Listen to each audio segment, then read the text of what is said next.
Haleluya. Musengere nitwarondera kugiriranira amahoro, iyi mbona kazoza y'igihugu tuzoyishikako atangorane.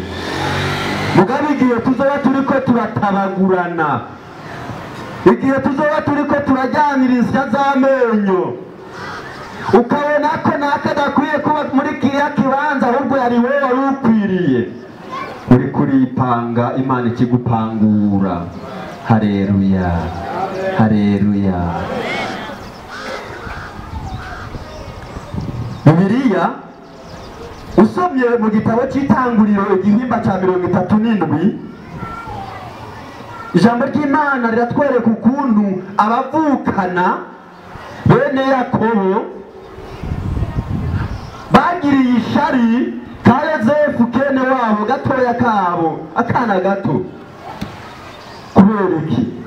Iminsi yose kama kabwiye bene wabo kagakoranya abantu bene wabo bavukanye n'abavyeyi, yemwe jewe narose mbona imiganda y'ubwatsi iwanyu yatembagaye rwanduguma wemye. Iminsi yose indoto zerekana ko Yozefu azoba umuntu ahambaye. Kubw'izo ndoto gusa Yozefu ariko abwira bene wabo bahekenye imisaya. Inzozi za Yozefu zaramukwegeye, inzozi gusa.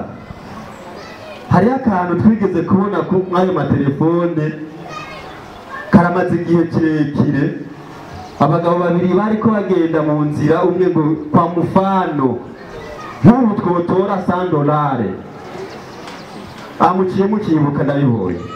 Nk'ubu twotora $100 twayagabura gute? Umwe ngo kuregeye no wanda yatoye noca ntwara $60, uwo katutwara 40, ubundi atoye ahubwo twayagabura tukanganya. Baja mu mpari bahavuye bireturuva bariko bagwana amajido bayahanye, bapfubuza gusa kucipfuzo ngo twotora amahera, bituma bagwana barakurana amenyo. Uwaje gutabara ati bangwe muriko mupiki? Mwati jewe nabwiye uwo mugabo ko hamwe dutoye $1 no muhaya aranka tuca turagwana. Timuzi n'inkuru rero, zana ayo mahera muriko mugwanira, hanyuma nabereka ingene muyagabura. Ati aterege iriko kwa mufano, ndugu yangu. Abantu bariko barakubitana, abantu bariko barapfa ubusa kwa mufano tu, kwa mufano. Bene Yakobo biyumviye kugirira nabi mwene wabo Yozefu kwa mufano tu. Yozefu ariko arabwira ati jewe ndiko ndarota ndotuku. Baca batangura kwiyumvira, wozohavuba umurongozi dutwara, none rero hako dutwara turakwica. Biyumvira kumugirira nabi ku bintu bitaramushikira atarabona, kugira ngo azobe hako yobibona turamukuramwo. Imana tugwanire cyane, Imana tubabarire.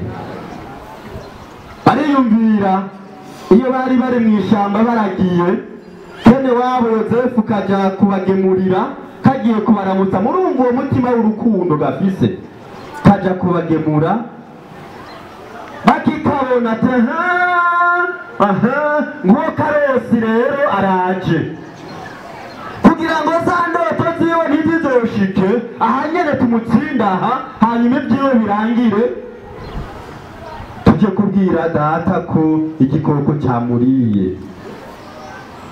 Umwe muri bene wabo ati yo, ndabinginze ntidukora amaraso, ndabasabye ikigongo ntidukora amaraso, hako twomwica. Enda nimuze tumute mu kinogo, ngo hari kinogo babikamo amazi, tumute muri iki kinogo hanyuma twigendere. Yari afise intumbero yo kumukura mu maboko yabo bene wabo bamaze kurungurirwa, Satani yabuzuye. Haleluya. Mbega turi kumwe? abo turi kumwe turamukanye, mani bahezagire. Inama babwiye barayemera kubera ko Imana ari mufise kumugambisha.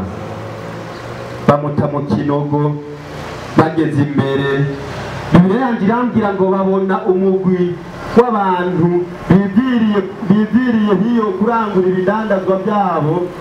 Hanyuma hagaruka ikindi cyiyumviro kiti, wa muntu twata muri cya kinogo tuje kumugurisha, dutwara akanoti basi ibisigaye atajijuwa.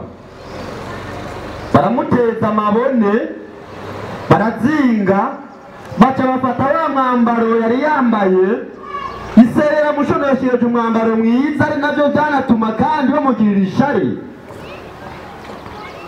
Babaga intama, amaraso bashira kuri rya kanzu, baca baragenda babwira se k'umwana igikoko cyamuriye. Imana dutabare cyane. Bamugirira ishari, habura amahoro hagati y'abavukanye, bavinda imwe, nta mukasa rimwo, amaraso amwe, haba ishari. Ishari uyu munsi niryo ririko riratuma abantu bagiriranira nabi. Muranibuka yewe mvuka ngaho kwisamwe, muranibuka tukiri ba kadogo, usibye kuba imyaka iri kirandemera, wava kwibarabara ku muhana wa mbere yo kwibarabara, ugenda utora uronse akagori, uronse igipapari, uronse utwo kurya twose, wagenda udodora ku muhana wirira atangorane. Ubugenda ubikore, ubugenda ubikore, si kwisamwe gusa, ni wanyu niko bimeze. Imitima y'abantu yarononekaye kubera iki? Ishari no kutarondera kugiriranira amahoro n'abantu bose. Ubu urabona umwana wa naka ariko aradagadaga imbere yawe, ugatangura kumuharurira ibintu byinshi ukamwatura ko ibintu bibi kabisa. Imana dutabare, Imana idufashe. Uri kugomba ko Uburundi buzoba ijunja mu makungu, ugifise ishari, ugifise inzigo.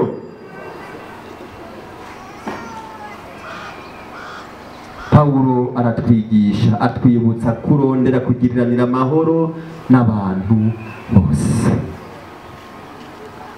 Atwibutsa ko dukwiye kwezwa, kuko utejejwe atazobona umwami. Nta bantu muri ko muranyumva, tukarondera kugiriranira amahoro, icompa tukubaka, tukabana amahoro, tugasenyera ku mugozi umwe, uwo mwicaranye ukabona ko ari urugingo rwawe. Gutyo ibikorwa byose twiyumvira gukora turi kumwe twese birashoboka, kandi imbona kazoza y'igihugu irakunda. Mugabo tukiriko turaryana, tukiriko turatabagurana, tukiriko turatontomerana, bantu b'Imana, ubwami bw'Imana buri nyuma yacu. Turiko tuja kuburondera tugusiga inyuma. Mbega hari ico watahuye ku bw'aya majambo? Ndasaba Imana nye n'amahoro igufashe gutahura ibyo ntashoboye gushikako ibishitseko, maze iyi mbona kazoza y'igihugu ize ishike. Icoma tukabana mu mahoro, tugasenyera ku mugozi umwe, gutyo tukubaka igihugu, hanyuma n'ubwami bw'Imana tukazobubona. Imana ibantezagirire.